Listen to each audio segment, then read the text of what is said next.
arrivé, il a traversé l'Atlantique et il est arrivé en Pologne, dans cet aéroport qui est tout proche de la frontière avec l'Ukraine. Jérôme Poirot nous a rejoint, ancien adjoint du coordinateur national du renseignement. Laurent Saïm est avec nous également. Bonjour à tous les deux. Bonjour. Jérôme Poirot, je suis sûr que vous avez reconnu l'avion duquel on se posait la question avant que vous arriviez. Il semblerait que c'est un gros porteur. C'est un Boeing 737. D'accord. Et vous noterez qu'il n'y a aucune marque distinctive sur le fuselage ni sur l'empennage.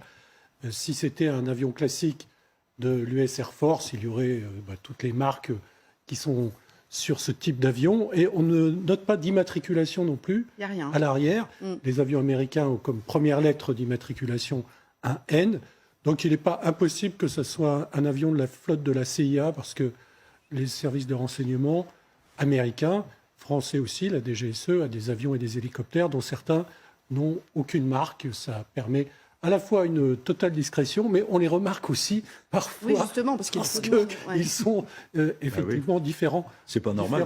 Des autres. Sur le tracking, parce que c'est vrai qu'on se posait la question hier, Laurent. Ah non, vous n'étiez pas avec nous hier, Laurence. On se posait la question. Un peu plus tard. Oui, c'est ça, c'était après. Mais on se posait la question sur le tracking. Effectivement, c'est des avions qui peuvent être quasiment invisibles en fait sur tous ces radars de tracking. Mais je crois que, comme Jérôme le dit, l'idée c'est que cet avion reste invisible, parce que depuis quelques semaines, voire quelques mois, il y a pas mal de petits malins sur les réseaux sociaux qui ont monté des sites pour suivre les avions. Alors au début c'était les vedettes d'Hollywood. Où est Steven Spielberg? Où est Tom Cruise? C'était sur toutes les affaires sur les jets privés. Il y a eu une énorme polémique qui s'est faite d'ailleurs avec Elon Musk sur Twitter, avec un site qui a suivi son avion au moment où Elon Musk allait à la Nouvelle-Orléans voir le président Macron. Elon Musk est devenu fou furieux en disant c'est pas possible, vous ne pouvez pas faire ça. Et donc d'une certaine manière, pour désamorcer et pour certainement des raisons de sécurité, le vol de retour du président Zelensky des États-Unis sur l'Ukraine,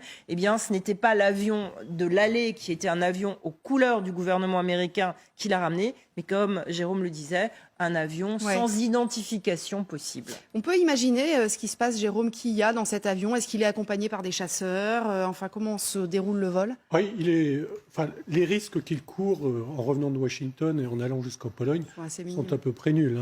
Il n'y a aucun doute de ce point de vue-là. Après, c'est le retour à Kiev. Il y a différentes options.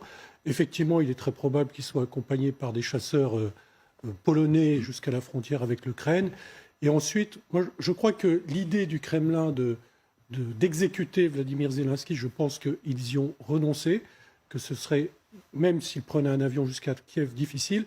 Et je n'exclus pas que des messages aient été passés, notamment par les Américains, pour indiquer aux Russes qu'il était hors de question qu'ils tentent quoi que ce soit.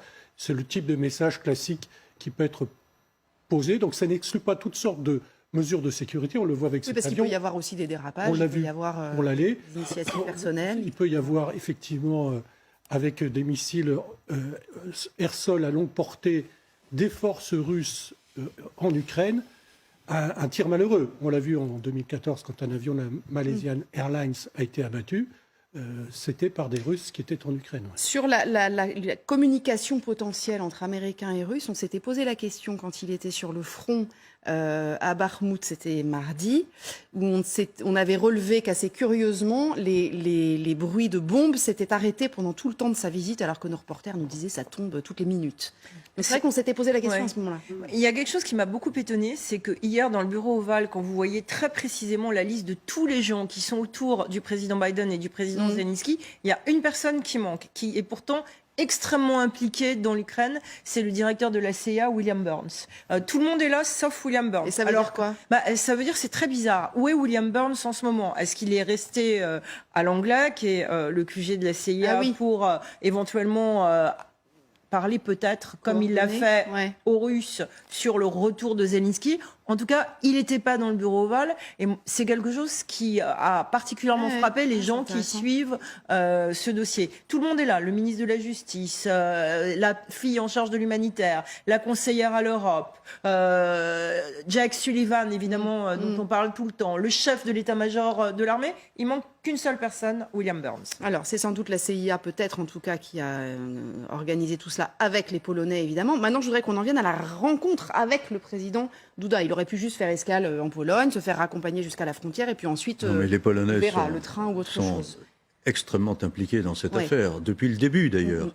Vous savez, moi je me souviens à l'époque où la Pologne était encore un État communiste, quand je voyais des membres de Solidarité, tous me parlaient de l'Ukraine, qu'il faudrait bien à un moment donné intégrer l'Ukraine à l'Union européenne, comme la Pologne, que l'Ukraine devrait être défendue par l'Occident. Pour eux, l'Ukraine, c'est aussi important peut-être que pour Poutine.